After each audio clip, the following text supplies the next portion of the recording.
Je vais vous faire un petit récap des cartes que j'ai pu trouver au Japon, parce que évidemment, en partant là-bas, vous vous doutiez bien que je n'allais pas revenir les mains vides, sachant que le Japon c'est le pays de la carte et le pays du TCG. Et ce ne sont pas des rumeurs, hein. J'ai pu le voir sur place, le nombre de boutiques consacrées aux cartes, que ce soit spécialisées dans Pokémon, dans Magic, parfois un mélange des deux, même s'il y a beaucoup de Yu-Gi-Oh! Et beaucoup de Duel Master. Alors Magic c'est vraiment pas le TCG qu'on va plus retrouver, hein. C'est surtout du Pokémon, bien évidemment. Beaucoup de Yu-Gi-Oh! Et de Duel Master et de cartes DBZ aussi, il y a plusieurs TCG Dragon Ball Z et Dragon Ball. Que moi je connais pas du tout, même si je me suis pris un petit paquet de cartes, j'ai acheté plein de cartes vraiment pas chères, on remplira le classeur ensemble tout à l'heure, c'est vraiment histoire de ramener un souvenir quoi. Magic c'est un peu plus compliqué d'en trouver, mais il y a quand même beaucoup de boutiques qui vendent du Magic, bien plus qu'en France évidemment, rien qu'à Osaka, rien que Tokyo, il y a peut-être une trentaine de boutiques qui vendent du Magic. Voilà, même à Paris je sais pas s'il y en a autant, en tout cas en boutique spécialisée je suis pas sûr qu'il y en a autant. Et bien évidemment, je suis allé me procurer sur place des produits très rares en Europe, des produits particulièrement consacrés au marché japonais, parce que quitte à aller au Japon, autant ramener des choses qui viennent du Japon, voilà. Et donc on va se faire un petit récapitulatif de tout ça. Et puis je vous ai ramené quelques images aussi. Alors c'était parfois un petit peu compliqué de... Là le but de la soirée ça va être de parler de TCG, de Magic, voir ce que j'ai ramené, vous montrer aussi quelques boutiques. Oui, et alors du coup un de mes premiers achats, sachant que là-bas ils sont très fans de goodies Magic. Nous en France, tu vas trouver du Magic dans les boutiques de jeux de plateau, sachant que les boutiques spécialisées dans Magic, il y en a quasiment plus en France, je crois pas que ça existe encore. Maintenant c'est souvent des boutiques qui sont reconverties en multi-TCG, voire jeux de plateau, voire tout ça à la fois, et dans ces boutiques on pourra trouver du Magic. Là il y a des boutiques spécialisées dans Magic, donc parfois donc des grandes boutiques où c'est que du Magic, avec du goodies Magic, et ça c'est cool parce qu'en France on n'en a pas. Et pour trouver des tapis en France, c'est un peu galère. Alors il y a un peu de Dragon Shield, voilà, qui est importé en France. Il y a quelques trucs, mais pour trouver des beaux tapis en France, c'est compliqué. Il faut les commander directement sur le site des fournisseurs, en fait, des marques. Alors que là, au Japon, il y avait un choix mais monumental de tapis, et ils venaient de recevoir donc cette série de tapis et donc avec les schémas. Enfin, pas les schémas, mais les versions schémas, croquis, donc des artefacts de Brothers War. Et j'ai pris ce magnifique ornithoptère, parce que j'aime beaucoup cette carte, et que l'ornithoptère, il est magnifique, quoi. Quelle magnifique création, franchement. Sûrement inventé par des ingénieurs de Kaladesh, j'imagine. Et évidemment, ça je vais le répéter tout le long de la soirée, c'est un peu comme pour les CD et les vinyles, c'est-à-dire que par rapport aux cotes de manière générale, ou par rapport au prix qu'on a en France ou en Europe, c'est toujours un petit peu moins cher. Non, j'ai pas joué, alors déjà parce que j'ai pas eu le temps, et parce que, en fait, je ne joue pas standard, et sur un format aussi large que le Commander, qui est mon format, le format que je joue le plus actuellement, le Commander Multi. C'est compliqué de se comprendre, parce qu'ils jouent des cartes en japonais, et généralement, ils ont un peu de mal avec l'anglais. Donc ça aurait été relou de jouer en vrai, et déjà il aurait fallu trouver des tables de Commander. Or là-bas, j'ai surtout vu du moderne et du standard. Ça me rappelle les artworks de développement de Morrowind. Oui, ça fait très concept art, j'aime beaucoup. C'est un peu les concept art des... C'est un peu les protos des artefacts les plus connus de Magic en fait, cette série de dessins. Là c'est l'ornithoptère qui a été hérédité je ne sais combien de fois. Donc c'est super cool. La partie qui aurait duré 10 heures, ouais. Et pourtant, je suis tombé sur des parties parce que j'ai vraiment fait... en tout et pour tout, j'ai dû faire entre 20 et 30 boutiques de cartes pendant mes 3 semaines au Japon. Et très régulièrement, quand c'était des boutiques qui organisaient des tournois, je tombais sur des tournois. Alors encore une fois, énormément de Pokémon, énormément de Yu-Gi-Oh! Un petit peu de Duel Master et un petit peu de Magic. Mais vraiment Magic c'est pas le TCG principal. Là où en France, ou même en Europe de manière générale, les gens collectionnent beaucoup Pokémon, et la plupart du temps connaissent même pas les règles du jeu, et au Japon ils collectionnent, mais ils jouent aussi. Donc j'ai vu des boutiques qui faisaient la taille d'un carrefour rempli de cartes Pokémon, quoi. Non, d'un carrefour j'exagère, Mais de toute façon, je vous ai ramené quelques images. Alors, des fois, je filme en cachette. Alors, c'est pas que je filme en cachette, c'est que des fois, je filmais sans demander, les mecs disaient rien. Des fois, je filmais sans demander, ils me demandaient de couper. Sans demander, ils me demandaient de couper. Des fois, je demandais, ils me disaient non.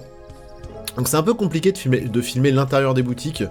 Mais je vous ai quand même ramené quelques images. Et vous verrez qu'il y a plein de façons de consommer de la carte là-bas. Que ce soit de manière... sur le marché de l'occasion ou en neuf. Il y a vraiment... c'est vraiment le paradis de la carte. Hein. J'ai jamais vu autant de cartes au mètre carré, autant de boutiques de cartes par ville. Et même dans les magasins d'occasion type Happy Cash, donc là-bas c'est les Hobby Off.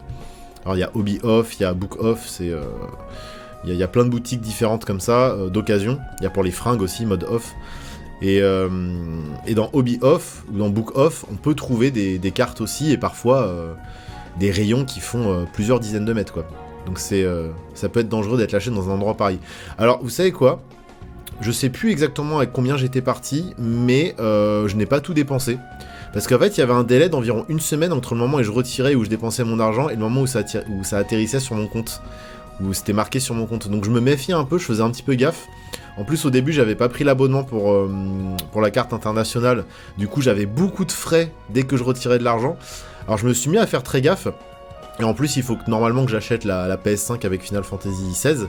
Donc j'ai fait, mine de rien, très attention à mon argent. Et en fait, en arrivant en France, en regardant mes comptes, j'ai fait...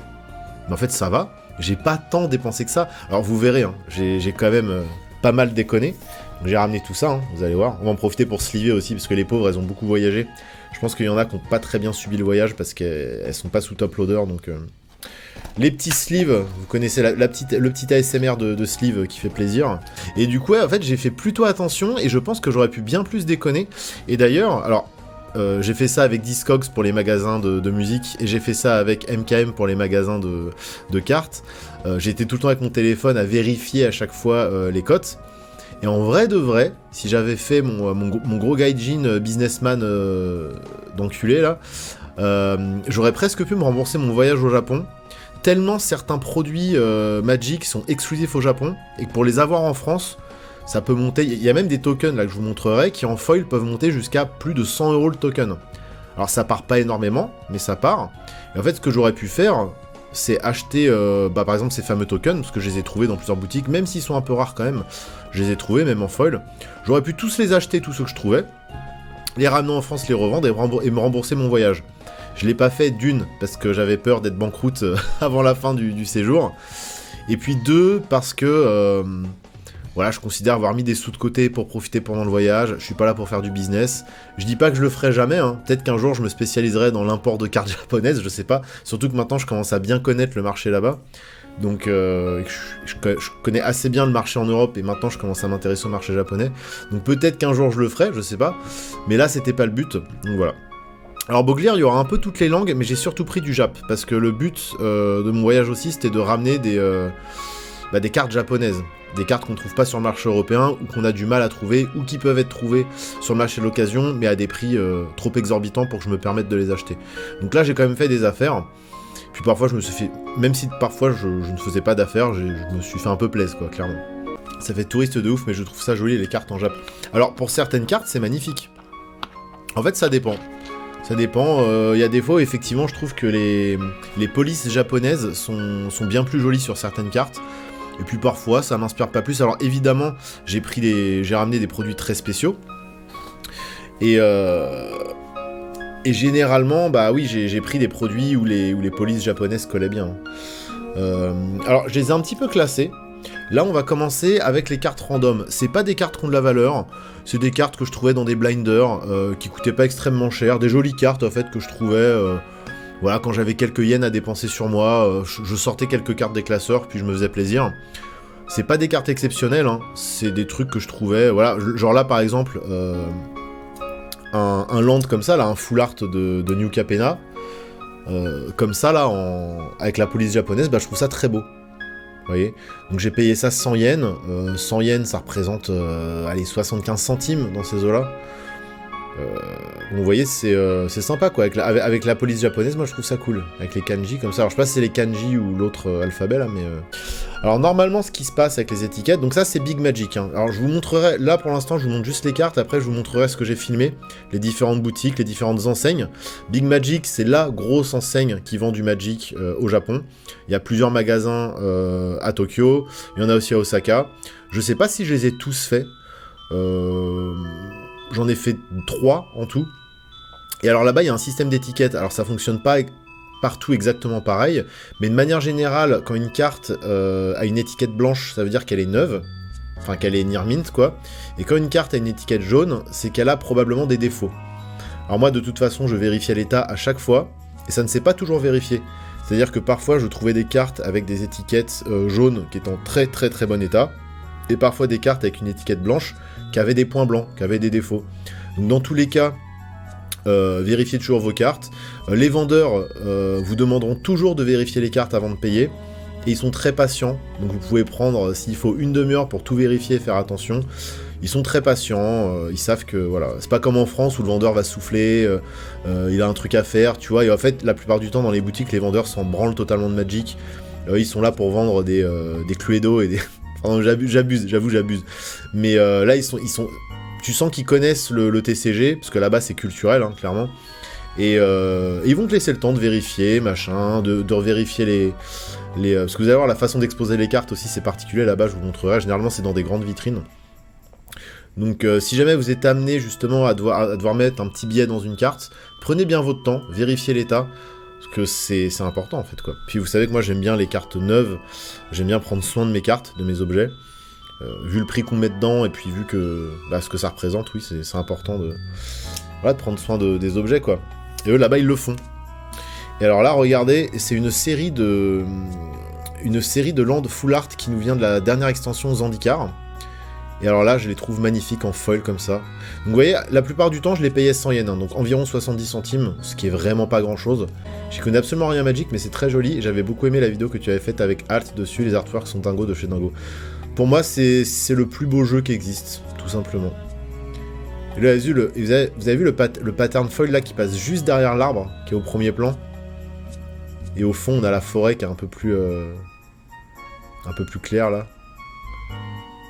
C'est ouf, hein. Et donc voilà, des fois je me faisais plaisir, je tombais sur des petits bacs comme ça en vrac, parce qu'il y a beaucoup de bacs de cartes en vrac, mais qui sont quand même sleeve. Donc c'est en vrac, mais elles sont quand même en bon état, vous voyez.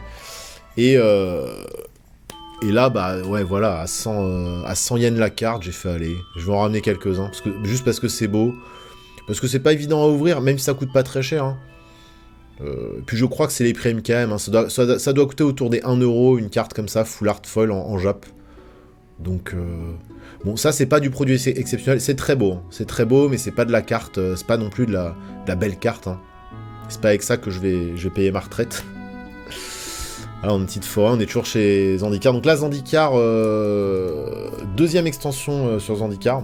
Enfin, pas deuxième extension, mais le premier retour sur Zendikar. À l'époque des Sentinelles, voilà. Il y a vraiment... à chaque fois qu'il y a une extension Zendikar, de toute façon, il y a un vrai travail sur les landes. Et ça fait très plaisir. Même sur les basiques. Hein. De toute façon, ça fait un moment qu'ils font attention à leurs basiques de plus en plus. Quasiment à chaque extension, maintenant, on a du basique full art. Donc là, on est sur le dernier Zendikar, encore une fois. Vous avez vu, c'est quand même très joli. Hein. Ah bah, Pince-Crâne, c'est un classique. Pince-Crâne, c'est une carte qui est un peu cheatée dans Magic.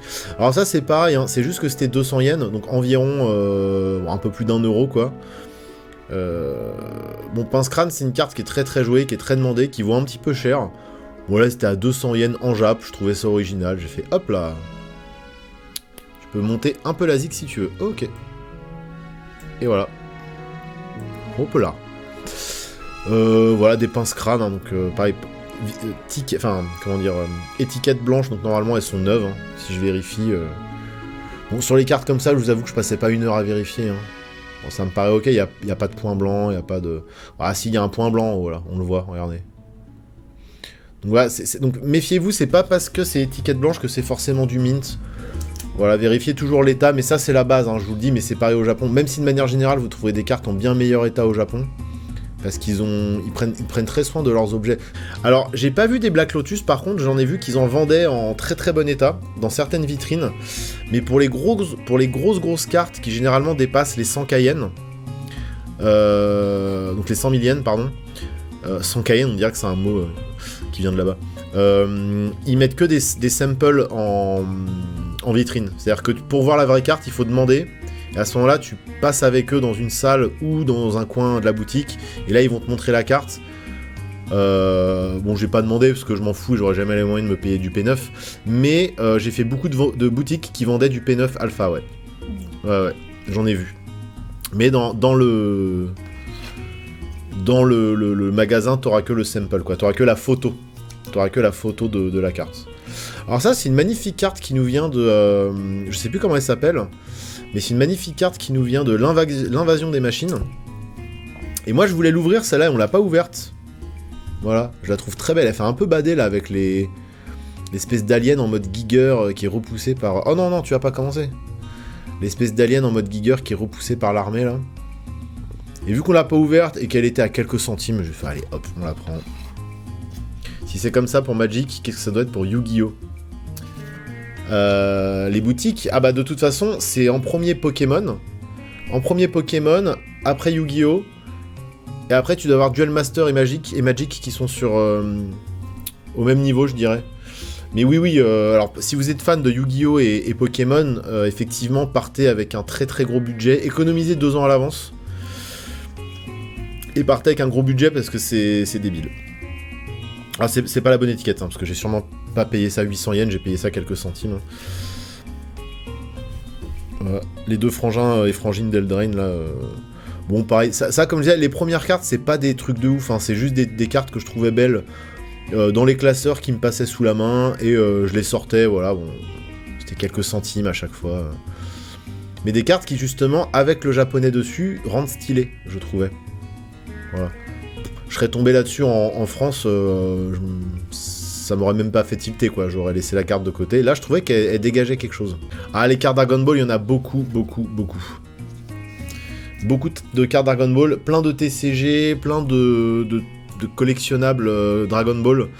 J'y connais rien Dragon Ball. Je crois que là-dedans, j'ai acheté quelques cartes Dragon Ball. On regardera ensemble. Parce qu'à un moment donné, je suis tombé sur un hobby off. Alors, ouais, un hard off, pardon, celui-là c'était un hard off. Qui vendait plein de cartes en vrac. Et plein de très jolies cartes, pareil à quelques centimes, hein, c'était vraiment quelques yens à chaque fois. Ça devait être entre 20 yens et 200 yens à chaque fois la carte. Donc j'ai acheté pour à peu près 20 € de cartes. Et j'ai eu tout ça, et c'est que des TCG que je connais pas. Donc j'ai jamais entendu parler, mais dont les cartes étaient tellement magnifiques que j'ai fait aller. Ça fera un petit live chill, on classera des cartes dans un classeur en discutant de TCG. Et on se garde ça pour la fin du live si vous êtes chaud. Donc je sais pas pourquoi j'ai acheté ce Richard Garfield, juste parce qu'il était méga bon. Oui, Madane, il y a une grosse communauté Magic au Japon, ouais. Ouais. J'ai croisé beaucoup de joueurs, j'ai fait une trentaine de boutiques, dont certaines étaient spécialisées uniquement dans Magic. Et il y avait tout le temps des tournois, il y avait tout le temps... les boutiques étaient toujours remplies. Donc ouais, les Japonais sont très très fans de Magic, probablement plus qu'en France. Vraiment. Ils ont plus de licences que nous sur la durée. Chez nous, dès qu'un truc arrive, ça marche 6 mois et ensuite ça retourne dans les limbes. Ouais. Alors que là-bas, ils sont fans de tout. Hein. Ils sont vraiment fans de tout. Et donc il me semble que je l'ai déjà, ce Richard Garfield, donc je sais pas pourquoi je l'ai acheté. Je ne sais, il était beau, voilà. Comme je vous ai dit, les premières cartes, c'est du vrac total. Donc alors, ça aussi c'est du vrac. Bah pareil, ça je trouvais que ça faisait très... ça faisait sympa de l'avoir en Jap, quoi. Donc ça c'est une... Ça vient de la dernière extension, là, des... comment ils appellent ça, là, les showcases, hein, je crois. C'est une showcase Ikoria. Enfin, avec le style Ikoria. Voilà. Donc en Jap, ça faisait gros Kraken, ça faisait... voilà. Et ça ne faisait pas hentai, parce que je lis dans vos pensées, là, le chat. Hein. On se calme. Rien à voir, ok ? Hop. Donc là, on arrive... Alors, j'ai ramené ça pour un pote en partie. Alors, il y en a que je vais garder, évidemment, mais c'est un pote qui m'avait demandé des Land Old Frame Jap. Alors là, il y en a eu... Alors, il y a du Dominaria Remastered, hein, il n'y a pas que ça. On va les sortir, hein, évidemment. Voilà, du très très beau Land Old Frame. J'en ai récupéré une petite dizaine. Voilà, Multiverse Légende, oui, c'est ça. Enfin, je retiens même plus les noms tellement maintenant il y a de différents types de cartes promo, showcase et compagnie. Donc ça c'est magnifique. Voilà. Ça c'est du Invasion Old Frame. Pareil, ça c'est très très beau. C'est de plus en plus demandé, de plus en plus recherché. Hein. En moyenne, ces cartes-là, je les payais entre 100 yens et 300 yens. Donc entre 75 centimes et 2 euros. Voilà. Mais état 9, hein. Voilà. État 9, c'est vraiment de la belle carte. Ah non, bah alors 500 yens. Ça allait jusqu'à 500 yens quand même, mine de rien. Ah donc 500 yens c'est 4 euros, hein, c'est pas non plus un peu plus de 4 euros. Donc masque de Mercadia, hein. Là on est vraiment sur de la belle carte, donc ceux-là ils sont pour moi. Ceux que j'ai pris pour mon ami c'est plus les Dominaria Remastered. Parce qu'il ne joue que du Land Old Frame Foil japonais. Voilà, c'est très très précis. Mais je comprends le kink, hein, y a pas de souci. No kink shame. Moi-même, je fais des choses bizarres avec mes landes. Voilà, on est toujours sur Masque de Mercadia. Magnifique petite forêt, Masque de Mercadia. Ça, c'est de la très très belle carte, pareil. Hein. Donc ça, je raflais. Hein. Dès que j'allais dans une boutique où il y avait de la carte en vrac, dans les boîtes à chaussures, là, enfin dans les racks de cartes, c'était pas des boîtes à chaussures, j'abuse. Je prenais tout ce qui était land japonais old frame, j'achetais. Quand c'était en bon état, évidemment. Encore du 1, bah on parlait hein, alors ça, j'ai payé ça 100 yens, donc 75 centimes pour une pleine invasion japonaise foil en mint. Bon bah ça c'est pareil, hein. Ça dans une collecte, même dans un deck, hein. Tu fous ça dans ton deck, c'est la méga classe. Hein. De toute façon, le old frame, voilà, on fera jamais mieux. Magnifique, hein. Avec vraiment les illustrations old school comme ça, moi je kiffe. Encore une pleine invasion. Ouais, Madain, c'est incroyable, c'est incroyable.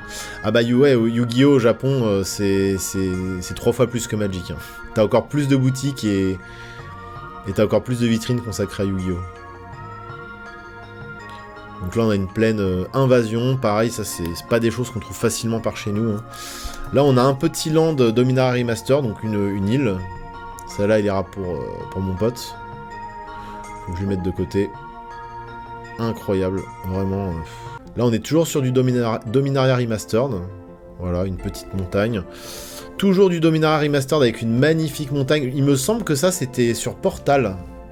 Enfin, en tout cas, il me semble qu'il y avait une montagne... Ah non, c'était pas Portal, ça devait être 6ème ou 7ème édition, un truc comme ça. Donc là, c'est magnifique. Je l'ai en double, hein, donc il y en a un qui va aller chez mon pote. Tous les doubles, de toute façon, je vais lui filer. Donc pareil, hein, ça c'était entre 100 et 200 yens, je sais plus exactement. Globalement, vous voyez l'état, c'est du mint, hein, franchement. On peut pas faire plus mint, je pense. Et pourtant, elles ont voyagé, les cartes, hein, putain, parce que ça, c'est un truc que j'ai chopé dans les premiers jours. Heureusement que j'avais ramené des boîtes pour les protéger.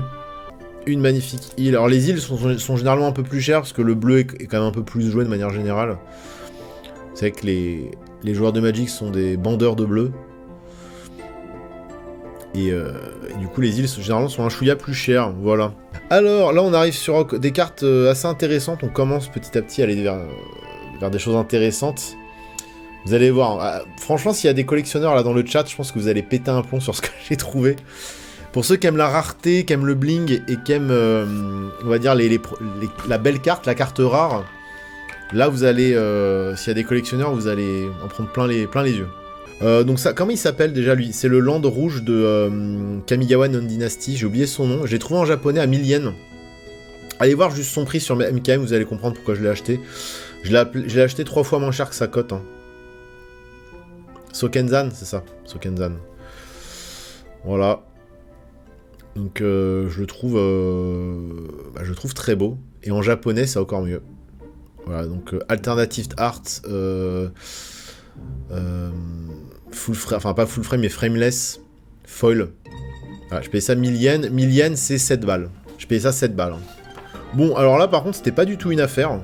Je les ai pris parce que, rappelez-vous, Boseiju, on n'a jamais réussi à l'ouvrir. Boseiju c'est la carte, c'était la carte de Neon Dynasty. Hein, donc ce terrain qui permet de péter un Arthos ou de le jouer comme un terrain, hein, comme une forêt. 4380 yens, bon en gros 5000, ouais, 4000 yens et 5000 yens en gros. C'est un peu moins cher que la cote, surtout si vous les cherchez en japonais en Europe, ils seront un peu plus chers. J'ai économisé à peu près 5 balles, hein, pas plus. Voilà, là c'était pas du tout une affaire, mais je me suis dit quitte à les acheter parce que j'ai jamais réussi à les ouvrir. C'est des cartes qu'il faut avoir dans sa collecte et dans son pool de cartes pour le jouer, hein. De toute façon c'est extrêmement fort et c'est une carte qui sera jamais démodée, je pense. Et donc voilà, et je les ai pris en japonais évidemment, parce que dès que je trouvais du Neon Dynasty, enfin du Kamigawa qui me plaisait en Jap, et bah je le prenais, parce que du Kamigawa en Jap c'est stylé. Je sais pas ce que vous en pensez, mais moi je trouve ça stylé. Une petite Liliana, donc une promo, voilà, japonaise, je sais pas quand c'est sorti ça. Ça date de 2019, donc ça doit être autour de War of the Spark, un truc comme ça. Peut-être un peu après. Alors c'est pas Liliana, c'est Liliana's quelque chose. Je sais plus ce qu'elle fait. Ça doit être un anti-bet, je pense. Bon, c'était une petite promo à quelques centimes. Hein, je l'ai prise.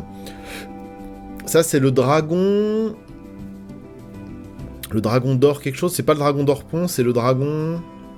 Ça vient de.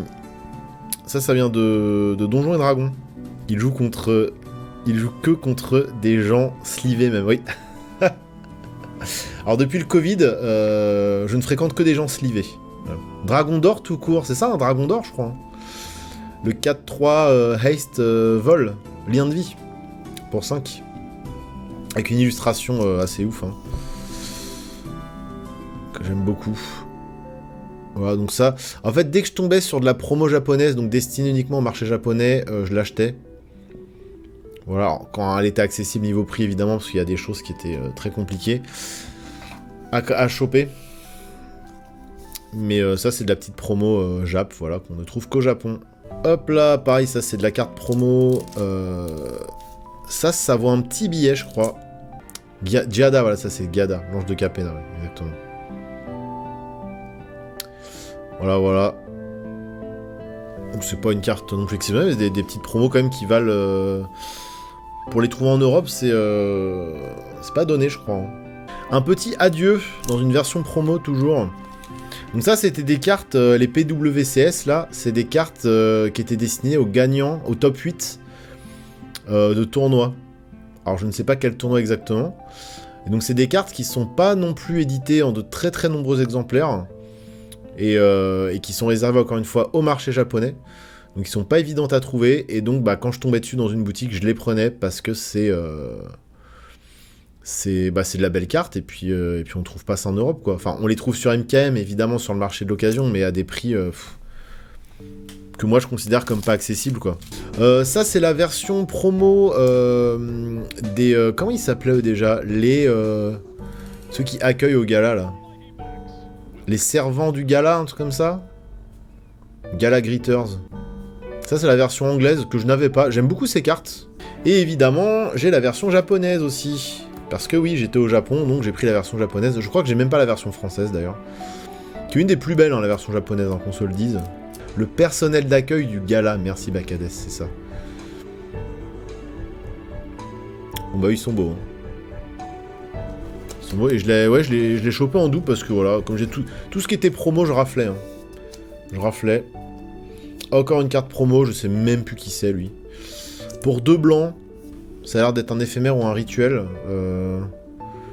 Ça doit être un anti-bet pour 2 blancs, ça, genre détruisez la créature attaquante, un truc comme ça, non avec une illustration très Kamigawa-esque, hein. 2022, donc c'est Kamigawa.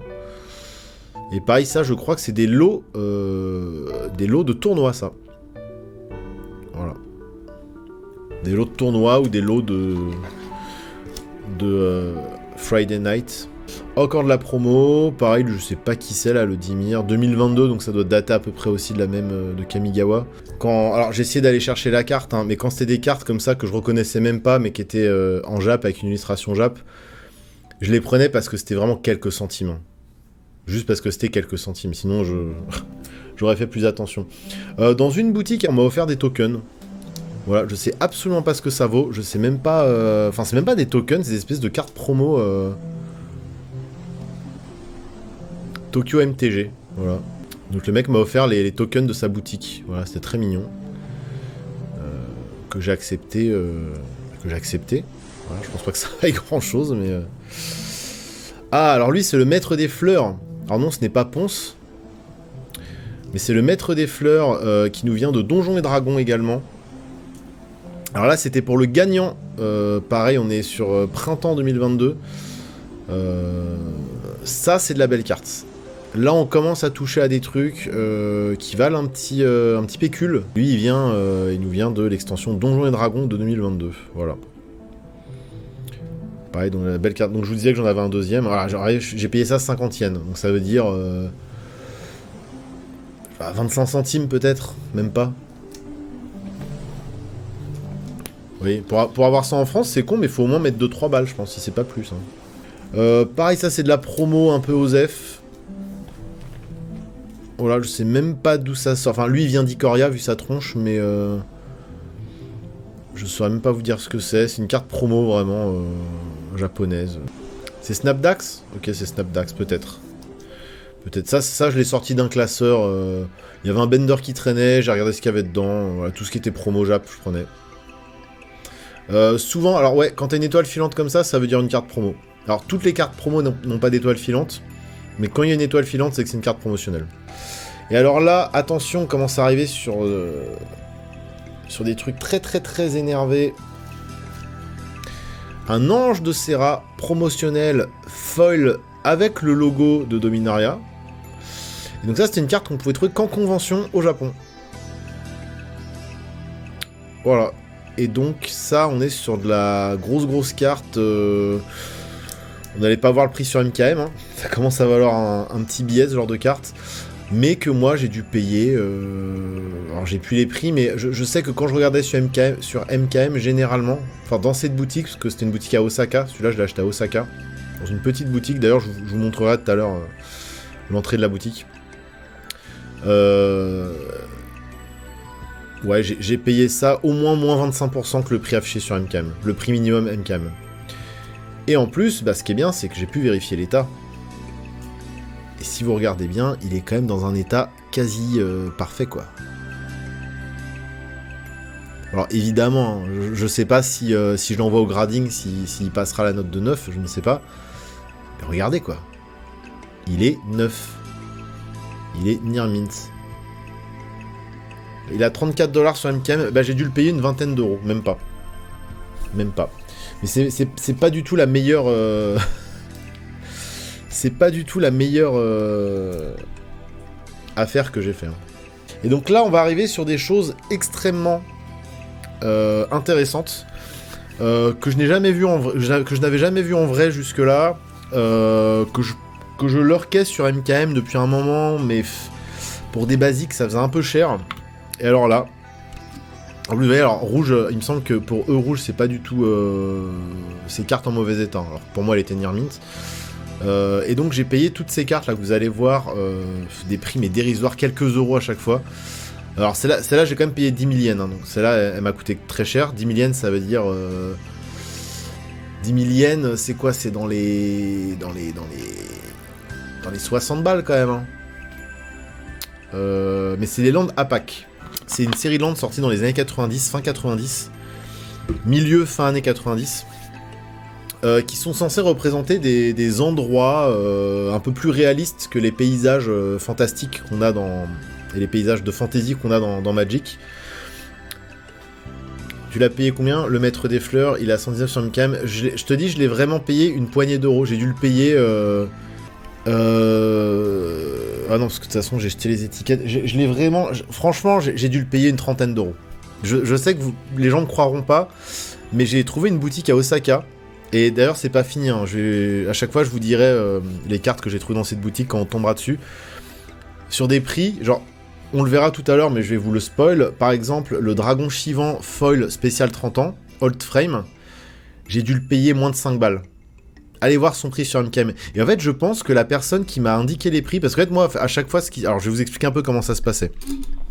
Il y avait les grosses boutiques comme Big Magic, qui sont des chaînes qui sont assez fat, hein, où tu rentres dedans, tout est sous vitrine, etc. Tu demandes Shokaizu pour regarder les vitrines, ils te montrent les trucs, c'est très pro, t'as très peu de contact avec les vendeurs, Et à chaque fois que tu demandes un truc, ils vont demander à leur boss s'ils peuvent le faire ou pas, machin. Donc moi, généralement, j'arrivais, je regardais ce qui me plaisait, je demandais Shokaizu pour regarder l'état des cartes.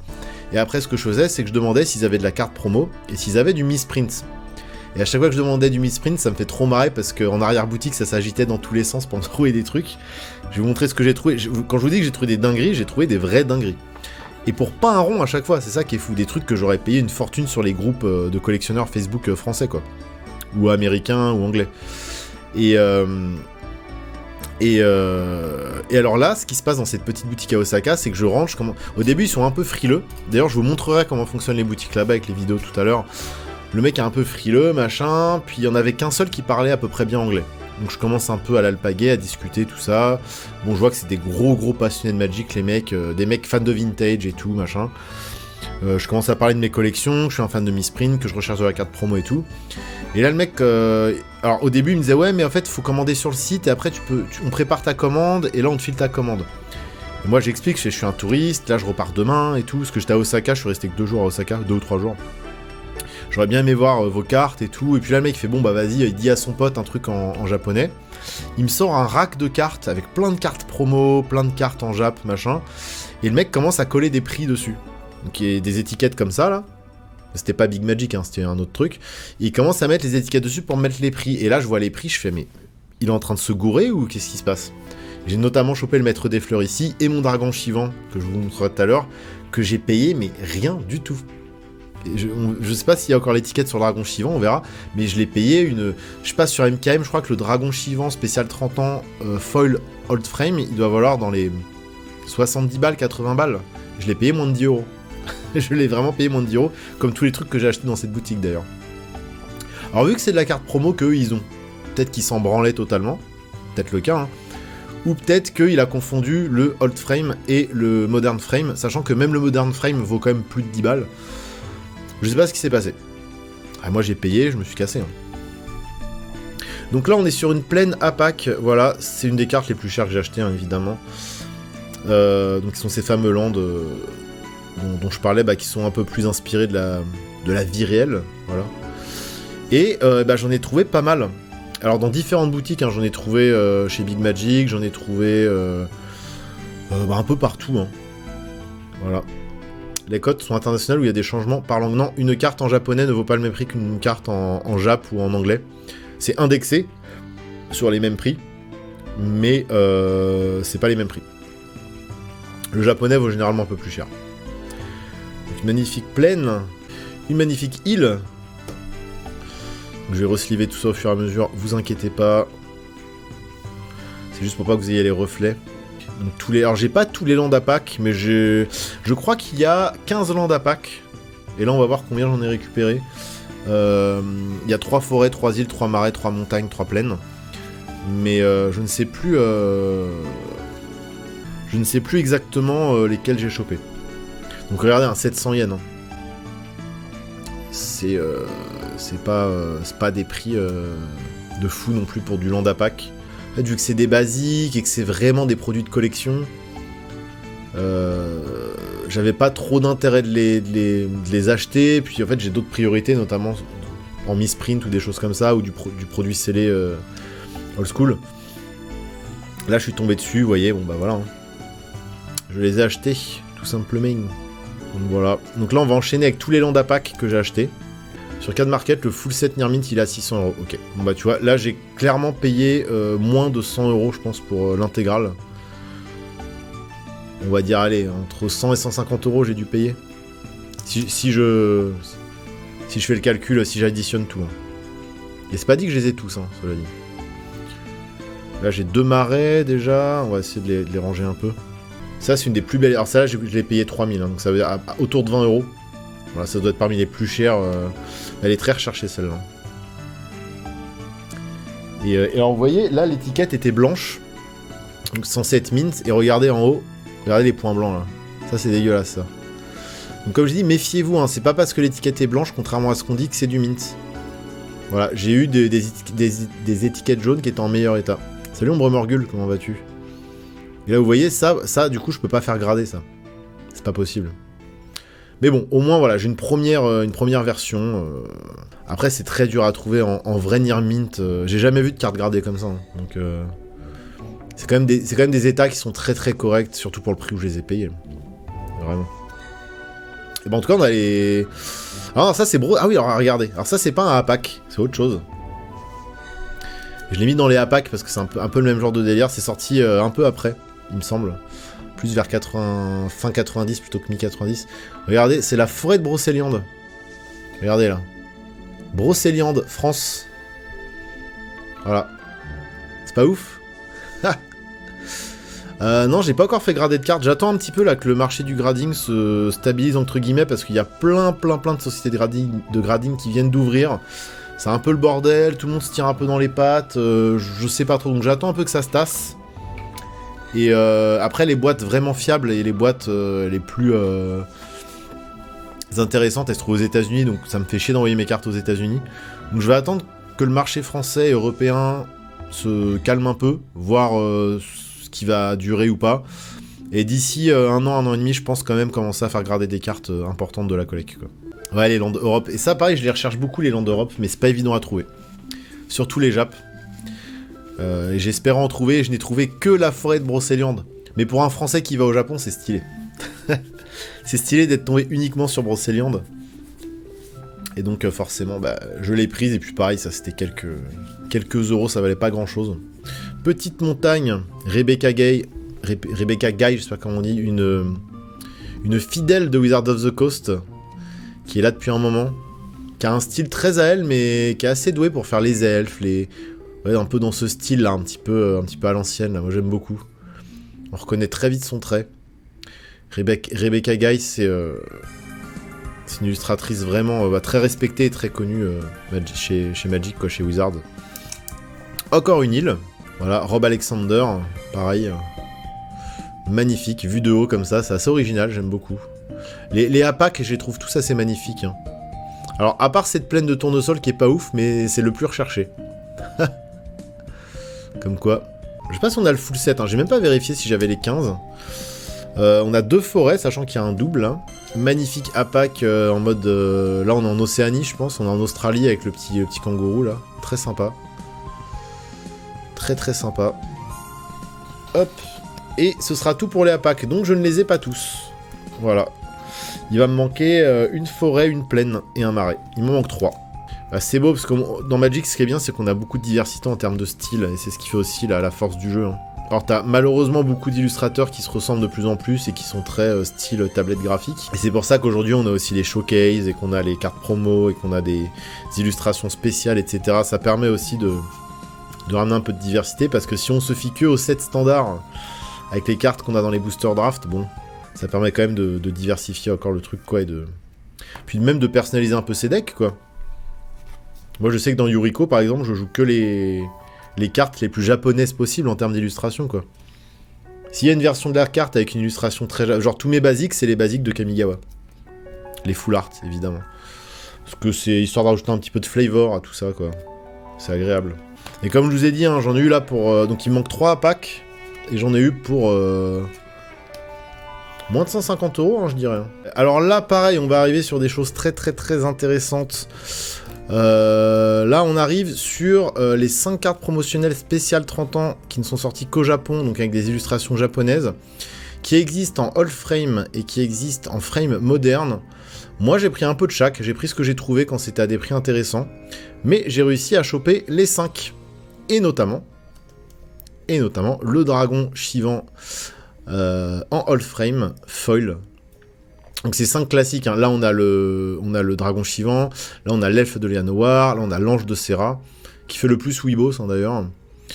Là on a un vampire, je sais plus lequel, et là on a le Master of the Wave, Lord of Atlantis, c'est ça. Master of the Wave, c'est celui qui pond les gros tokens, là.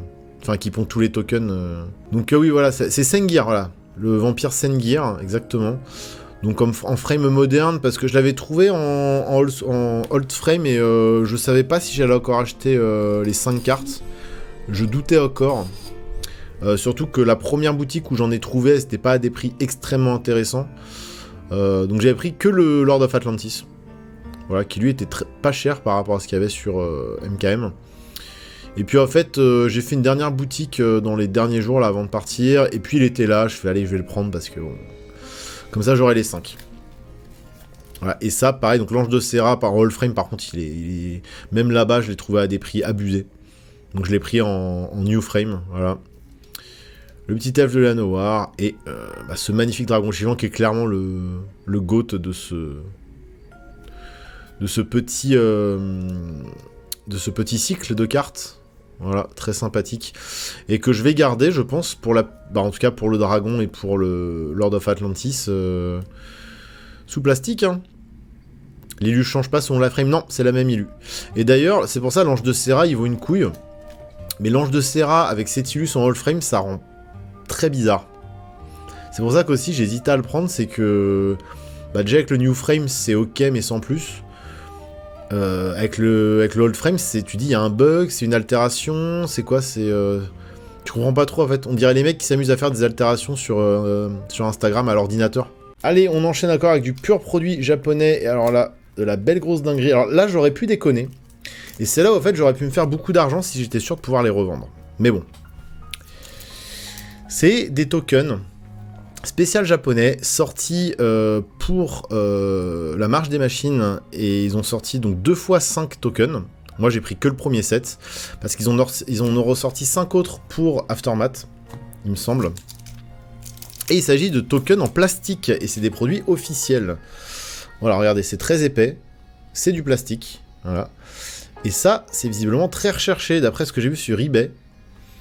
On est sur du token non foil pour avoir les 5, on est sur du plus de 100$. Et en foil, là, on est sur du 500-600$. Voilà, et c'est du très très beau produit. Et moi, j'en ai trouvé un en foil et que j'ai payé 1800 yens, c'est-à-dire environ 12€. Ouais, c'est une douzaine d'euros. Voilà. Donc foil, donc ça c'est chevalier 1-1 classique. Voilà, et alors ça, donc là je vous ai donné les deux versions, il y a les versions foil qui valent quand même beaucoup, les versions, donc tout le set foil qui vaut énormément, et il y a le set foil signature. Et j'en ai trouvé des signatures, mais pour des tokens, je me suis dit bon. Voilà, et là faut compter encore 3 fois plus pour les signatures, hein. C'était à base de 50, 60, 100 balles le token. Voilà. Mais que j'aurais pu revendre en Europe à des collectionneurs et me faire du blé, mais encore une fois, je me suis arrêté à mes moyens. Mais quand même, je pense que lui, il va partir à la vente. Voilà. D'ailleurs, s'il y a des gens intéressés, n'hésitez pas à venir en DM me faire des offres. Là, on est sur des trucs extrêmement rares, même au Japon. Même au Japon, j'en ai vu que 2. Alors, j'en ai vu un qui est en vitrine, ce produit n'est pas à vendre.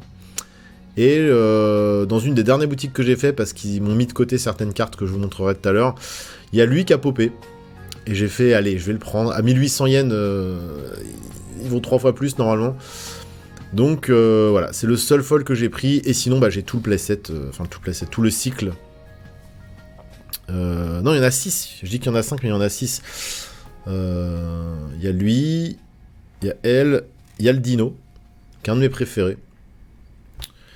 Il y a le top terre, classique, qui pourrait rejoindre Breya, hein, finalement. Je mettrai un dé dessus. Et le zombie. Le zombie qui est magnifique. Et le zombie, je l'ai trouvé en foil signé, mais c'était quand même un petit peu cher, quoi. Et donc tout en japonais, évidemment, fait par des illustrateurs japonais, voilà. Donc, Wizard chérit quand même le marché japonais, quoi. Voilà. Voilà. Seulement 900 yens, lui, c'était un des moins chers, vous voyez. Les autres, c'était autour de 1200, 1300, 2000 yens. Alors 900 yens, le top tier, ouais, c'est un des moins chers aussi. Et donc voilà, ça c'est du joli produit, bien exclusif, bien le Japon. Je suis très content d'être tombé là-dessus. On les trouve pas forcément si facilement. Généralement, faut demander. Ou là, notamment, il y en a 3 que j'ai trouvé dans la boutique à Osaka dont je vous parlais, où j'ai commencé à parler avec le vendeur. Et où, dans un moment, il a fini par me dire qu'ils avaient ça, effectivement. Parfois, c'était dans les vitrines. Parfois, non. Donc là, je peux même pas double civer parce que c'est trop épais, sinon. Trop épais. C'est trop épais. Mais c'est parce que les Dragon Shield, là, ils serrent quand même les cartes. Je sais pas si c'est une bonne idée de continuer à acheter ces sleeves, mais bon. La carte est assez pincée à l'intérieur. J'ai le sentiment que Pour ceux qui étaient déjà là à l'époque de War of the Spark, rappelez-vous, il y avait eu des boîtes de boosters et des boosters exclusifs au Japon, où dedans on pouvait trouver des Planeswalkers. Bon déjà là je vous ai spoil, un gros bolas foil War of the Spark japonais. Et parmi ces cartes, donc qui étaient encore une fois exclusifs au marché japonais, qu'on ne trouvait que dans les boosters japonais, on avait donc tous les Planeswalkers, et les Planeswalkers dans War of the Spark, il y en avait plein. C'est là que sont apparus les premiers Planeswalkers rares, les premiers Planeswalkers Unco aussi, sachant qu'avant c'était uniquement des cartes mythiques. Et il y a certaines de ces cartes, notamment en foil, où les prix se sont vus grimper extrêmement vite, ce qui était improbable. Moi je pensais pas que ça allait grimper autant et que ce serait autant recherché. Et il se trouve qu'au Japon, eh ben, on en trouve beaucoup de ces cartes-là. Alors c'est des cartes, alors, par exemple voilà, un bolas foil comme ça avec l'artwork japonais. Bon je vous laisse aller voir sur MKM, moi je l'ai payé combien 10 000 yens. Ça fait à peu près, ça fait autour de 60 €. Ce qui est très cher. Je vous l'accorde, ce qui est très cher pour une carte. C'est des cartes qui sont tellement dures à trouver, tellement compliquées à mettre la main dessus, et sur MKM, je sais que c'était des prix inaccessibles. Moi, j'avais hésité carrément à m'acheter des boosters pour les ouvrir avec vous, mais pareil, quoi. C'est-à-dire qu'avant de tomber sur les bonnes cartes, sachant que du foil, un Planeswalker foil, notamment mythique, voilà, pour l'ouvrir, enfin, faut acheter combien de displays pour les trouver, ces cartes-là, quoi. Voilà, il est à 120 balles. Le moins cher est à 120 balles. Ça a l'air d'être un vendeur de confiance. Et le deuxième aussi, il est à 120 balles et c'est un excellent, il est même pas near mint. Hein. Donc là, on est sur de la carte qui part à 130 € minimum, plus les frais de port. Là, tu fais un suivi, ouais, t'en as pour 140 balles. Je l'ai payé 60 €. Ouais, je l'ai payé moins de la moitié que ce qu'il vaut sur le marché européen. Et évidemment, bah, j'ai chopé tout le reste. Hein. Alors, je vous spoil pas le... Alors, il y en a qui ont été spoilés. Pour ceux qui me suivent sur Insta, il y en a qui ont été spoilés. Je vous cache ça là. Et je vous montrerai après le... Alors, le Teferi, qui n'est pas foil, mais qui est magnifique. Le Karn, pareil, très recherché. J'ai chopé les plus belles. Hein. J'ai chopé les plus belles. Et celles qui étaient à des prix accessibles. C'est-à-dire moitié moins cher que sur MKM. En vrai, même quand c'était genre moins 10 ou moins 20% du MKM, je fais ouais, non, je suis sûr que je peux trouver mieux. Et à chaque fois, je trouvais des prix encore plus attractifs. Cela dit, j'ai pris beaucoup de risques parce que on les trouve pas partout non plus. Hein. Ça reste très très rare. T'en as dans quelques vitrines. Faut chercher. Voilà. Vivienne, évidemment. Vivienne qui est pas... C'est une carte facile à avoir, ça. Mais au moins, j'ai acheté au Japon. Je suis content. Domri. Non, pas Domri. Dovinban. C'est Dovinban, lui. Oui, Dovinban. Pas en foil. Hein. En foil. Parce qu'en pas foil, il est facile. En foil, il est beaucoup, beaucoup plus dur à avoir. La petite Vraska, normal. Bon, ça, pareil, ça vaut pas grand-chose. Mais en Jap, je la trouve très jolie. Voilà, l'illustration... Alors, pareil, elle fait très weeb. Hein. Elle fait très manga comparé aux autres. Vous savez que je suis un gros fan de Final Fantasy. Il y a notamment une illustration récente qui a été faite par Amano. Amano qui est le chara designer des premiers FF. Il a aussi participé à des illustrations récentes. Il a fait beaucoup de concept art pour les vieux Final Fantasy. Et il a dessiné une Liliana. Une Liliana War of the Spark japonaise. Qui n'est pas foil, évidemment. Hein, déjà que ça va, je suis pas millionnaire. Loin de là. Mais ça, c'est du très lourd. Je sais... Alors, je l'ai payé combien 12 000 yens. Là, on est sur de la carte à 70 balles. Je sais. C'est un peu n'importe quoi. C'est rare que je mette autant d'argent dans des cartes, mais... Là, on est sur un truc... j'en avais jamais vu en vrai dans ma vie. Hein, voilà. 70 balles. On va regarder le prix MKM juste pour rigoler. La tendance des prix est à 124 €. Voilà, donc encore une fois, je l'ai payé moitié prix. Et en foil, oui, en foil, elle est à 2150 €. Ah, la bonne affaire, la bonne affaire. Et c'est une carte qui part, hein, elle est vendue très régulièrement. Là, je vois, rien qu'au mois de mai, on a eu 4 de vendus. Donc c'est une carte qui part. Je pense que c'est désormais une de mes plus belles pièces dans ma collecte. Voilà. Plus on avance, plus on va dans les dingueries. Hein. Je vous dis, c'est pas fini. Alors, vous allez voir le prix, vous allez vous dire, mais pas possible. Mais en fait, si. Parce qu'il y a un problème sur cette carte. Un Rhys l'éveilleur Old Frame Foil. Alors là, pour ceux qui connaissent un peu le Hold Frame, voilà. Je veux dire, mais attends, 15 000 yens donc 15 000 yens, c'est une petite centaine d'euros, je dirais, un peu moins. Et en fait, je le vérifie. Alors, il est magnifique, hein. On va le sortir quand même, on va le tripoter un peu. Voilà, avec du vrai jus de gamer dessus, hein, vous inquiétez pas. On va le regarder un peu d'un peu plus près. Il reste magnifique, hein, attention, hein, c'est une... Pareil, là, on est sur une des pièces les plus ouf que j'ai dans ma collecte. Il est très beau. Voilà. Voilà, en bas à gauche, on a un coin, voilà, qui c'est un peu mordu ici. Déjà, voilà, on est très loin du Nearmint. Hein. Voilà, c'est pour ça que je l'ai payé si peu cher. On a un bac qui est cool. En haut à droite, on a un mini point blanc. Vous le voyez pas, mais moi je le vois. En bas, on a 2 points blancs. Donc, on est quand même pas sur de la carte très en état neuf, quoi. Et en fait, au niveau du type de la carte, juste à gauche du logo, si vous regardez bien, vous voyez pas. Mais il y a un trou dans la carte, en fait. Enfin, il y a un renfoncement juste là où il y a mon ongle. Au niveau du cadre, du dessin. Juste au-dessus du dernier caractère de la ligne, là. Il y a un petit renfoncement. Là, on le voit bien, là. Voilà. Et je pense que c'est pour ça que je l'ai payé si peu cher. Donc ça, c'est époque invasion. Sachant que ça il y a encore 10 ans, bon, les gens s'en battaient un peu les couilles. Ouais, c'est le dragon qui a bonké dans le frame. Exactement, il a fait ce boc. Il y a eu un petit coup de patte. En fait, c'est de l'altération 3D. C'est pour ça. Bon, il est un peu abîmé, mais en vrai, à trouver une carte comme ça en bon état, enfin, bon courage. Hein, vraiment. Et je pense qu'elle est en bien meilleur état que les 2 qui sont disponibles sur MKM. Il n'y en a que 2 disponibles. Hein. C'est pour vous dire. Et donc voilà, j'ai craqué. Je pense que c'est mon plus gros achat ever en termes de cartes. Hein. Un de mes plus gros. Il est magnifique, je pense qu'il vaut le coup, ça dans quelques années, s'il n'y a pas d'effondrement, ça peut payer une petite bagnole, je pense. Franchement, je veux bien avoir toutes mes cartes comme ça, si ça me permet de les avoir à moins 50%, ou je sais pas combien. Ah bah là, on est même pas sur du moins... Enfin, si je prends sur MKM, alors ils disent qu'il est good, il y a le excellent, rien que le excellent, il est à 300. Pour moi, on est au-dessus du excellent, là. Donc là, on n'est pas sur du moins 50%, on est sur du... au moins du moins... Mais on peut pas vraiment savoir parce que... Bah, vu que ça existe quasiment pas sur le marché, on n'a même pas de prix de référence, quoi. Les 2 seuls prix qu'on a, c'est pour des cartes en mauvais état qui sont à 150 et 300 euros. Bon, moi, je l'ai payé 15 000, j'avais dit combien? 15 000, c'est... 12 000 ou 15 000? Je sais même plus. 15 000, je l'ai payé. Donc 15 000, c'est... Ouais, si, c'est ça, c'est 100 balles. Je l'ai payé 100 balles, quoi. Donc il est déjà moins cher que celui qui est en état good à 150, quoi. Ouais, on a vu la carte un peu mordue en bas, ça c'est chiant. Mais c'est pas du Nearmint, hein, je le savais de toute façon, hein, j'ai vérifié la carte avant. Hein. Et il y en avait un deuxième, ils avaient un... Non, pas Chroma, celui avec les éclairs, là. Celui qui est dans la nuit avec les éclairs, c'est... Crosis. Ils avaient un Crosis dans la même boutique. Il y avait un Crosis...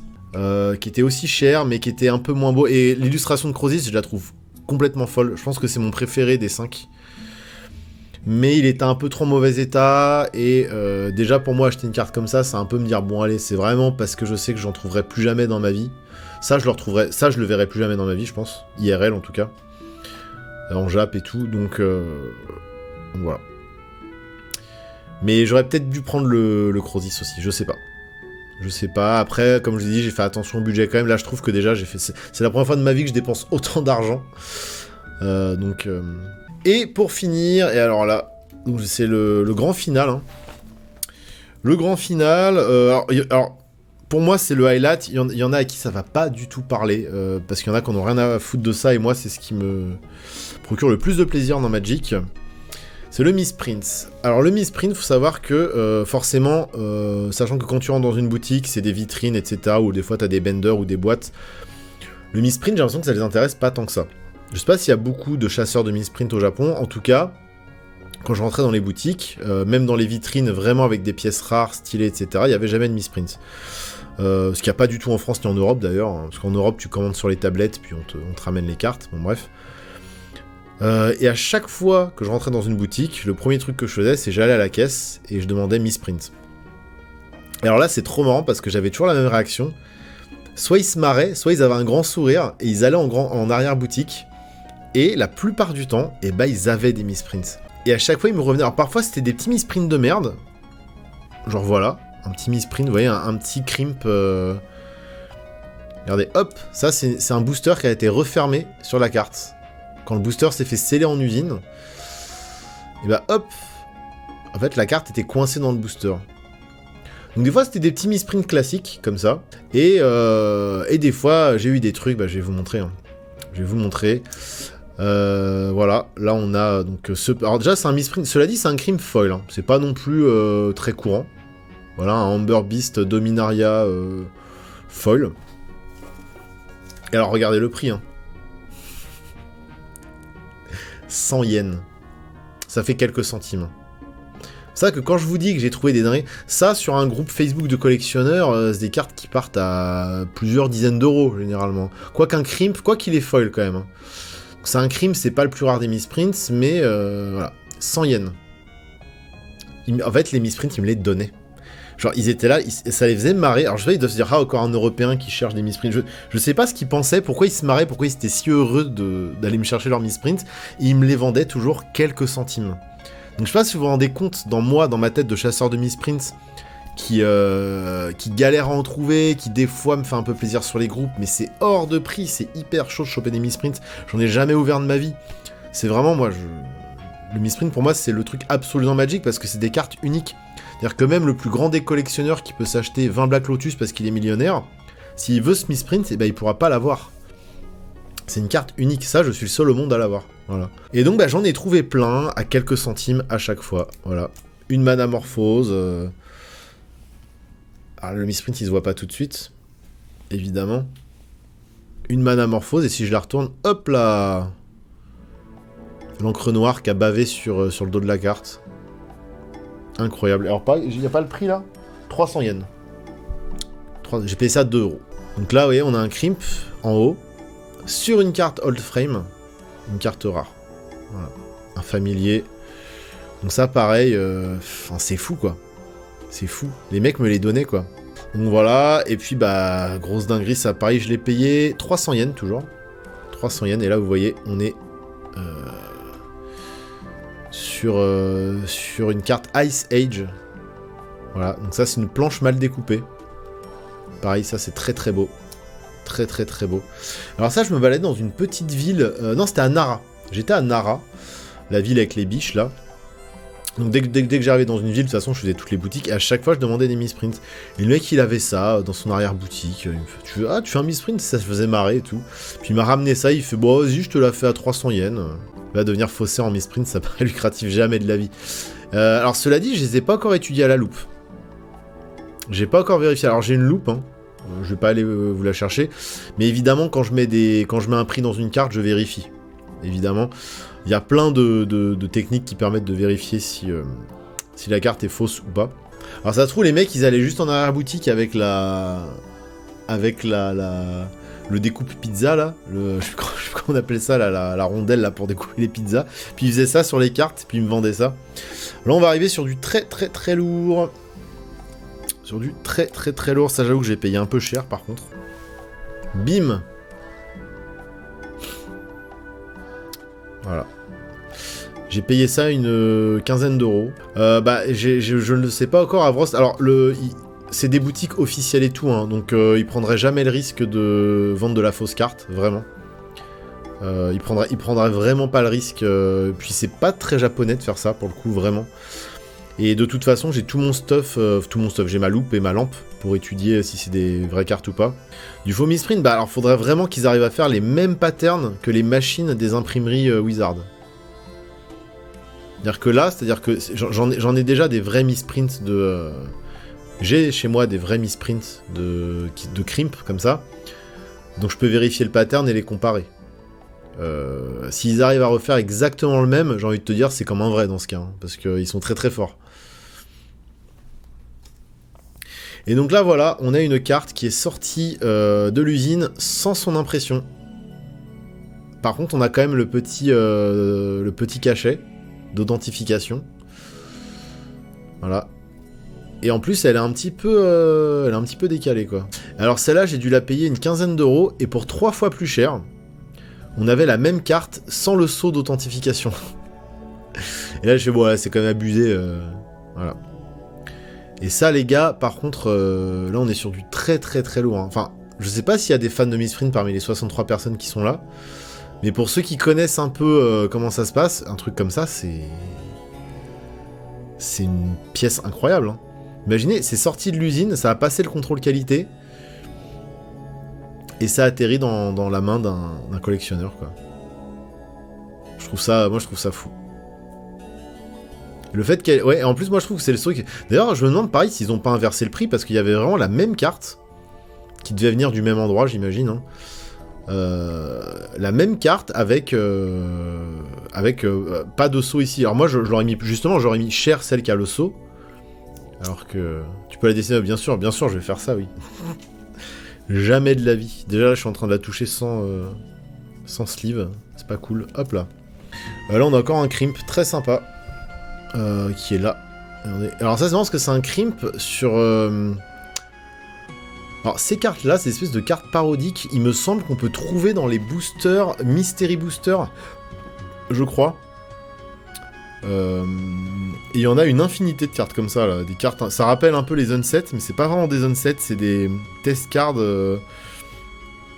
qu'on trouve dans Mystery Booster, dites-moi si je me trompe. Donc c'est des cartes qui sont pas non plus évidentes à drop. Et c'est une Misprint. Elle est crimp juste ici. Alors, question bête, mais est-ce qu'il y a moyen de savoir quelle carte ça aurait dû être, de quelle édition c'est sorti, ou non, rien du tout. Chose que j'ai oublié de faire parce que je l'ai un peu acheté sur le tard au dernier moment. Et bah, c'est pas une excuse, hein, j'aurais quand même dû demander au vendeur. Généralement, j'essaie toujours de demander au vendeur d'où vient la carte, de qui l'a récupérée, etc. Alors bien souvent, c'est « Ah bah c'est un mec que j'ai rencontré en convention, un collectionneur, sur un stand, machin. » J'ai jamais trop d'infos, et là j'avoue que j'ai complètement, pour cette carte là, j'ai complètement oublié de demander. Non mais c'est une question intéressante, mais bah il y en a qui arrivent à retracer, mais c'est très très dur de retracer totalement, parce que les cartes passent de main en main finalement, et tu peux remonter à 2-3 mecs avant toi, mais c'est compliqué. C'est compliqué. Voilà. Et là ça va être les 3 dernières cartes donc de mes loots japonais. Voilà. 3 Land Full Arts. Âge de la destruction, complètement noyé dans l'encre noire. Et alors ça c'est complètement dingue parce que bah, c'est l'avènement de Bolas. Hein. Vous savez que quand le soleil passe entre les deux cornes, bah, c'est que Bolas annonce son retour. Et je trouve ça dingue en fait que... Alors ça aurait été des lampes Phyrexian, ça aurait été encore plus ouf. Mais le fait qu'il soit noyé comme ça dans l'encre noire, je trouve ça dingue, et surtout c'est du foil. C'est du foil, et avoir ce misprint sur du foil, je crois que j'en avais jamais vu. Voilà. Ça donne un effet sur la carte que je trouve complètement dingue en fait. Et donc je vais vous montrer normalement à quoi ressemble la carte pour bien que vous voyez que on est quand même sur quelque chose de particulier. Donc normalement la carte originale ressemble à ça, voilà.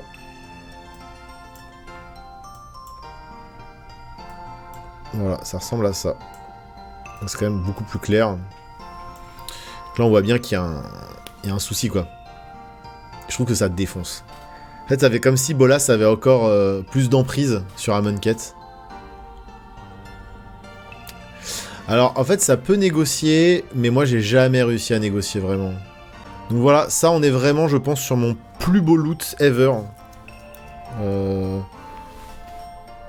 On fera pas mieux, je pense. Voilà, surtout sur du foil comme ça, c'est incroyable, quoi. C'est incroyable. Le dos est nickel, par contre. C'est dommage. Bon, alors, je vais vous montrer un petit peu des vidéos que j'ai prises dans mon périple. Alors, le truc, c'est qu'encore une fois, c'était toujours difficile de filmer en intérieur, parce que souvent, ils voulaient pas. Voilà, donc, j'ai pas pu filmer grand-chose en intérieur, malheureusement. Mais il y a eu quelques trucs quand même, quoi. Alors, c'était le bordel, hein, donc je vous ai rien classé, juste on va regarder les vidéos ensemble et je vais commenter. Donc là, voilà, comme vous pouvez le voir, là, on a Big Magic. Le Big Magic de Osaka, pour le coup. Voilà. Donc, il m'a dit que je pouvais filmer l'extérieur, mais pas l'intérieur, malheureusement. Et là, on a tous les tournois qui sont affichés et tous les events de la région. Donc ça, c'est assez stylé, j'ai trouvé. D'avoir tous les trucs affichés en extérieur et tout, c'est assez cool. Donc ça, c'est pour que vous voyez un petit peu la gueule que ça. En fait, une fois qu'on est à l'intérieur des boutiques, en fait, c'est souvent sous forme de vitrine. Donc en fait, les boutiques sont assez grandes. Et très souvent, on aura les cartes récentes qui seront exposées. Voilà, ou les cartes de collection qui valent cher. Donc là, comme vous pouvez le voir, on a les showcases, les présentoirs, voilà. Là, alors, je sais pas comment on va me dire. Et en fait, souvent, là, vous voyez une carte, mais souvent, il y a plusieurs fois la même carte. Alors, souvent, la plupart du temps, enfin, ça dépend des boutiques et ça dépend de la carte. Mais là, derrière, il y a plusieurs cartes, quoi. Il n'y en a pas qu'une.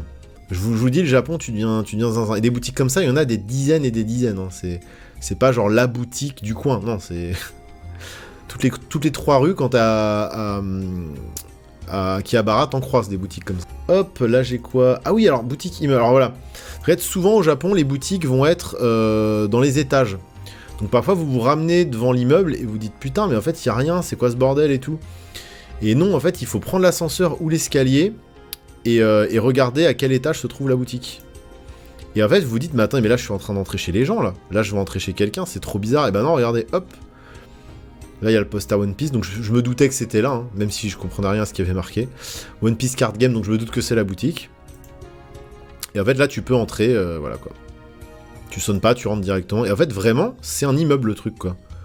Alors, je me rappelle, cette boutique était horrible, d'ailleurs. Parce que je suis rentré, il y avait 3 énormes juteux qui étaient assis autour d'une table, qui, quand je suis rentré, j'ai cru que j'avais tabassé leur daronne. Ils étaient comme ça, genre... Non, allez. Je dis bonjour, ils me répondent pas, ils regardent leur carte.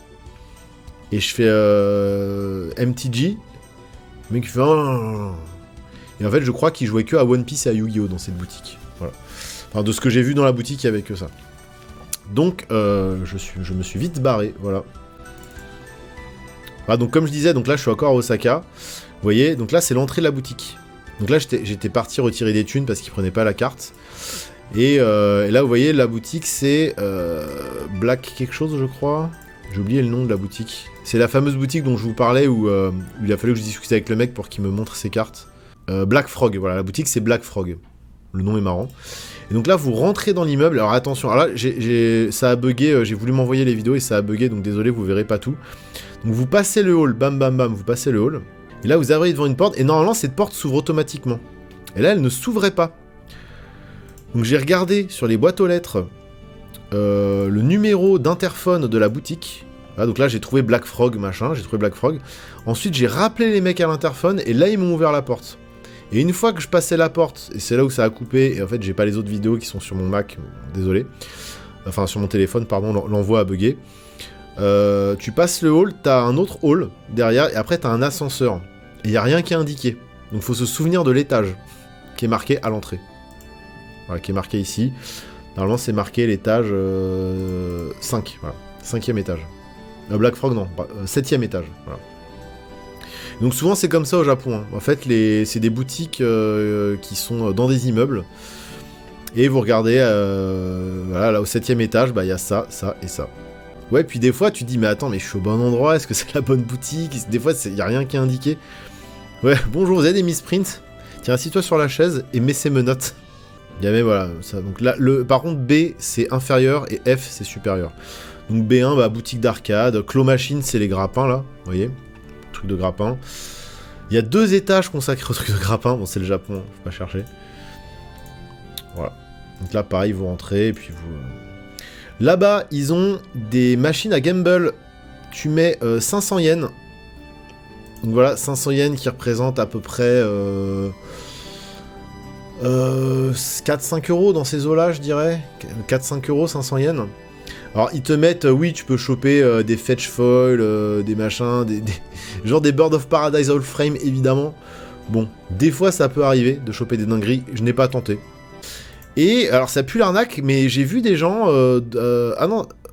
Ah, donc tu mets 1000... Non, c'est 1000 ou 500? Il y avait marqué 500, là. Bon, ça dépend. De toute façon, il y en a pour tous les prix. Et donc, alors pour les Magic, c'est rare. J'en ai pas vu beaucoup des machines à gamble comme ça, Magic. Par contre, pour Pokémon, t'en as partout. Voilà. Si tu veux dépenser ton fric et espérer avoir des bons drops. Mais j'ai vu des gens utiliser ces machines et avoir des bons drops. Voilà. Parce qu'elles sont très utilisées, en fait, ces machines. Contrairement à ce qu'on peut croire. Et on peut avoir des bons drops. Mais bon, j'imagine que la plupart du temps... Et bah, c'est con, pour l'expérience, j'aurais dû tenter, je le ferai la prochaine fois. J'aurais peut-être dû tenter, ne serait-ce que pour l'expérience, mais je l'ai pas fait, parce que, bah, je faisais gaffe à mon budget, quoi, tout simplement. Donc là, on a un hobby... Alors là, voilà. Ah voilà, ça y est, là, on est dans le dur. On a les hobby off. Alors les hobby off, c'est l'équivalent de nos happy cash. D'ailleurs, je suppose que tous les happy cash qu'on a en France, c'est un petit peu inspiré de ces boutiques-là. Donc il y a hobby off pour les cartes, les figurines et ce genre de choses. Il y a mode off pour les fringues. Il y a hard off, je crois que ça regroupe un peu tout, il me semble. Bref, il y a des machins off, il y en a pour tout ce qui peut exister, tout ce qui se vend, tout ce qui est consommable, à part pour la bouffe. Et là, donc, j'étais dans le hobby off d'une petite ville dans le sud de l'archipel, dont j'ai oublié le nom là tout de suite, je suis désolé.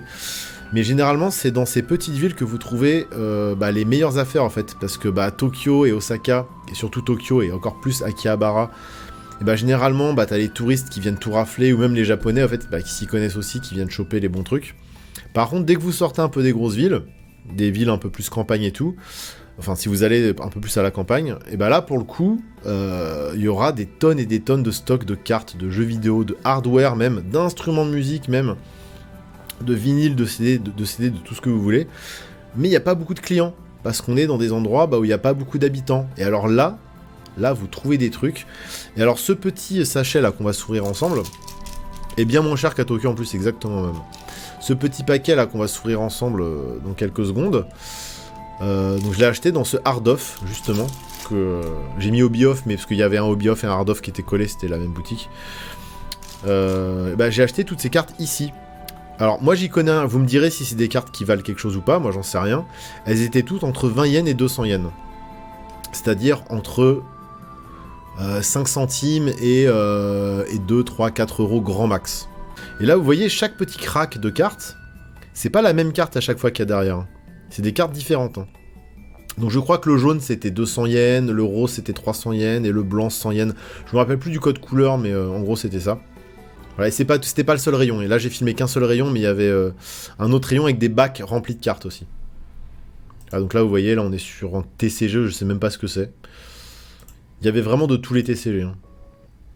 Ah, il y a des trucs, ça je sais même pas ce que c'est. Il doit y avoir du Duel Master dans le coin.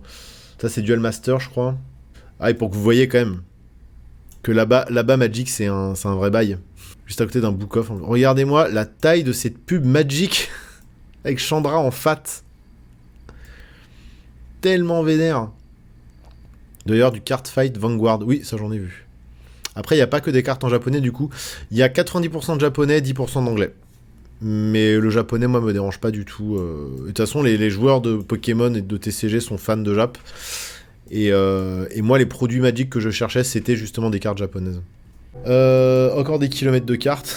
Voilà, donc ça, c'est toujours le hard off dans la petite ville au sud de l'archipel. Voilà, c'est juste pour vous montrer à quel point... Voilà, donc, chaque carte est différente. Hein. C'est pas genre un support égale une fois la carte que tu vas retrouver en différents états. Non, c'est... Tac, là, toujours cette boutique. Hein. Toujours la même. Donc il y a des clients quand même, hein, vous voyez, il y a de la demande. Hein. Ça, alors ça, j'avais rien trouvé. Ça, c'était où déjà? Ah, ça, c'était à Nara. Toujours à Nara, je crois. Il y avait une seule petite vitrine Magic. Donc c'est pour vous montrer en fait. Donc c'est au 2e étage d'un immeuble. Donc t'arrives.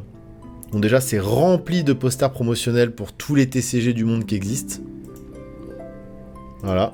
Coucou. Coucou, c'est moi, vous le reconnaissez. Et derrière, t'as tous les showcases. T'as tous les showcases, bam. Voilà. Et là t'en as de la carte. Et il y avait une toute petite vitrine Magic, genre ça doit être celle-là, là, ou celle-là, je sais plus. Avec que du New Capena dedans.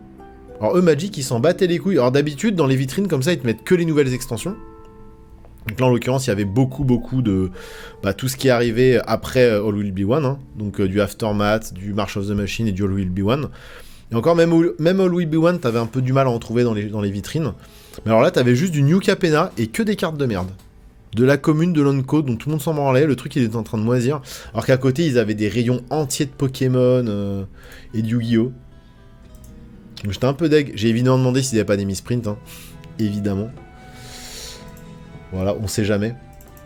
Donc ça, c'est une boutique qui s'appelle Mint. Alors ça, c'est vraiment les boutiques, pour le coup, c'est... Alors, il y a des joueurs qui y passent, il me semble, parce qu'il y avait certaines tables. Après, il y avait des tables avec des tablettes, donc c'était juste pour commander les cartes. Mais en tout cas, c'est plus axé collection. On a de la carte de baseball sous top loader. On a même de la carte gradée. Là, on peut voir, on a de la carte gradée dans le fond, vous voyez, tac, ici. Alors, j'ai pas le droit de filmer, donc j'ai filmé depuis l'extérieur. Ça, c'est un petit japonais Near Mint old frame. Voilà, il valait beaucoup trop cher, donc j'ai pas pu mettre les ronds, malheureusement. Mais je l'aurais bien ramené à la maison. Et il y avait aussi un peu de Magic gradé, mais qui était un peu cher. C'était pas très intéressant. Donc des fois, je trouvais des cartes en vitrine. Ça m'arrivait d'en prendre quelques-unes. J'ai trouvé quelques promos, quelques cartes. Dans ce mint aussi, il y avait des classeurs. C'est là où j'ai trouvé toutes mes petites cartes, notamment mon Richard Garfield. Bon, c'était quelques centimes. Voilà, mint, donc c'est des boutiques TCG, mais plus axées collection. Voilà, on aura de la carte de collection vraiment, de la carte gradée, du scellé, du produit scellé, et voilà. Et même de la carte de baseball et des trucs comme ça, quoi. Donc c'était peut-être les boutiques les moins intéressantes que j'ai faites pour faire des bonnes affaires. Donc là, on est dans un hobby off. Encore une fois, et pareil, là du Pokémon à gogo, de la carte Yu-Gi-Oh! Là sous top loader ici. Alors pour le coup, vu qu'on est sur des boutiques d'occasion, des genres de Happy Cash, comme je disais,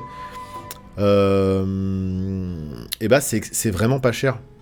Là encore une fois, on est sur... Alors ouais, on est époque Néo, hein. Donc c'est de la carte qui date. On est sur des cartes à 200-300 yens grand maximum. Hein. Bon là c'est de la commune, certes. Mais pour compléter des collects et pour même peut-être faire grader, si vous êtes fan de Pokémon, vous allez devenir zinzin. Moi, Magic, ça va parce que dans les hobby off, il n'y en a pas. J'ai trouvé 0 Magic dans les hobby off. Mais pour les fans de Pokémon, vous n'êtes pas sorti de l'auberge. Hein. Si vous allez là-bas, partez avec un gros billet. Partez avec de quoi protéger vos cartes pendant le voyage aussi. Et ayez du temps. Parce que des boutiques comme ça, il y en a des dizaines partout. Et c'est rempli de cartes Pokémon. Voilà. Encore des racks de cartes Pokémon. Ça, c'est un autre hobby off encore. Toujours à Tokyo. Donc là, pareil, voilà, c'est plus de la carte en vrac. Hein, donc c'est pas... Mais là, on avait des vitrines derrière avec encore de la carte. Alors ça, c'est marrant, c'était une boutique MTG que j'ai faite. J'ai rien trouvé, mais c'est marrant parce que t'avais toutes les cartes un peu recherchées et un peu à la mode à ce moment. Où en fait, dans l'escalier, ils te foutent les prix. Genre, ils t'annoncent les prix. T'es même pas encore entré dans la boutique. Qui t'annoncent les prix, quoi. Voilà. Ouais, mais pour la revente, les cartes Jap valent R. Je sais pas trop. Je connais très mal Pokémon. Je connais très mal. Après, je sais qu'il y a des fans de full set. Donc là, je pense que pour compléter des vieux sets période Wizards, c'est très très bien. C'est très très bien. J'ai même vu des Dracofeu holo. Alors pas édition 1 évidemment. Mais si t'as envie de compléter du set, franchement, pour les collectionneurs, c'est cool. Pour la revente, je sais pas. Je t'avoue que je m'y connais pas assez en... Le marché Pokémon, ça me dépasse un peu. Je connais pas trop. Donc là, voilà, ils annoncent la couleur, ils annoncent le prix des cartes avant même que tu rentres dans la boutique. Donc tous les highlights, là, on a un beau Zetju, voilà. D'ailleurs, putain, il est à 4000. Je sais pas, ça c'est foil, pas foil, je sais pas ce que ça veut dire. Putain, j'aurais dû l'acheter ici, mon beau Zetju. Pourquoi que je n'en avais pas vu dans cette boutique? Les vieux sets, ce sont les langues anglaises et françaises les plus recherchées chez nous, parce que la nostalgie. Ok, d'accord. Ok. 10 000 Touffantes à 700 yens, ça vaut minimum 15 € ici, ouais. Bah après, faut accepter de l'avoir en Jap, ta 10 000 Touffantes. Moi, j'avoue, tu vois, avoir une 10 000 Touffantes en Jap, sachant que c'est une carte que je vais sûrement jouer, ou une carte qui est jouée par chez nous, je t'avoue que je la prends pas. C'est pas un produit qui m'intéresse. Même s'il est pas cher, c'est vraiment pas un produit qui m'intéresse. Mais oui, de toute façon, les cartes sont beaucoup moins chères. Oui, c'est une pub que j'avais filmée dans la rue aussi. Donc ça, c'est un écran qui avait sous la grosse pub que je vous ai montré tout à l'heure. Et en fait, vous voyez, vous pouviez récupérer ici des boosters. Alors, c'est pas des boosters, en fait, c'est des samples. Hein, c'est des petites cartes en plastique que tu vas présenter à la caisse. Et là, ils te donnent le booster. MTG, oui, alors, c'est vrai qu'il y a un truc qu'il n'y a pas en France, bah, c'est des pubs pour Magic, quoi. Et là, c'est vrai que des pubs pour Magic, j'en voyais un peu partout quand je me baladais. Bah, notamment dans les quartiers jeux vidéo, cartes, machin. Ça, c'est des vitrines, voilà, donc les showcases de cartes. Ça avait l'air très très beau. Alors j'y connais rien en carte DBZ, mais ça avait l'air très très beau là, comme vous pouvez voir. Donc j'ai filmé ça. Je sais pas ça, mais c'est vrai que les cartes elles sont belles, hein, putain. Toujours de la vitrine DBZ, voilà. Du DBZ à gogo. Tout était sold out. Ça me faisait marrer. Voilà. Vitrine de cartes MTG. Voilà. Je crois que c'est là que j'ai acheté mes beaux Eju. Voilà, ça se vous en voyez, hein, il y en a absolument partout. C'est infini. Voilà. Et je trouve ça assez cool, en fait, de mettre les cartes en avant dans des vitrines. Je trouve que ça magnifie un peu la carte, ça... je sais pas, je trouve ça bien. Nous, en France, elles sont dans des vieux classeurs dans l'arrière-boutique qui est en train de moisir. Ils disent que c'est du mint, alors qu'en fait, la carte, elle est played. Bah là, tout est quasiment near mint et mis dans la... Ils prennent vraiment très soin des cartes. Hein. Tu dois demander au vendeur de retirer la carte du classeur pour toi, il te la montre sans que tu la touches. On sait jamais des fois que tu seras un voleur. Oui, bah oui. Non, là, t'as le droit de manipuler les cartes, t'as le droit de... Alors, tu la gardes sous sleeve, évidemment. Mais généralement, moi, ce qu'il faisait, c'est qu'il me sortait la carte du sleeve. Tu vois, il me faisait comme ça, là, tac. Attends, je vais prendre une... Ouais, en fait, il me sortait un peu la carte du sleeve. Et il me laissait juste de quoi mettre mes doigts sur le sleeve pour regarder la carte. Et voilà, il me laissait vérifier autant de temps que je veux. Alors, ils sont très patients, hein, les vendeurs au Japon. De toute façon, je crois qu'ils n'ont pas le choix. Tac, ça c'est une vitrine de Pokémon à Akihabara, ouais, c'est ça. Voilà, mais ça c'est rien, je vous dis. Là, je filme. En fait, on voit rien, on se rend pas compte de la grandeur du truc. Et ça, c'est du Yu-Gi-Oh! Toujours à Akihabara, c'est une boutique Yu-Gi-Oh! Ça. Où il y avait principalement du Yu-Gi-Oh!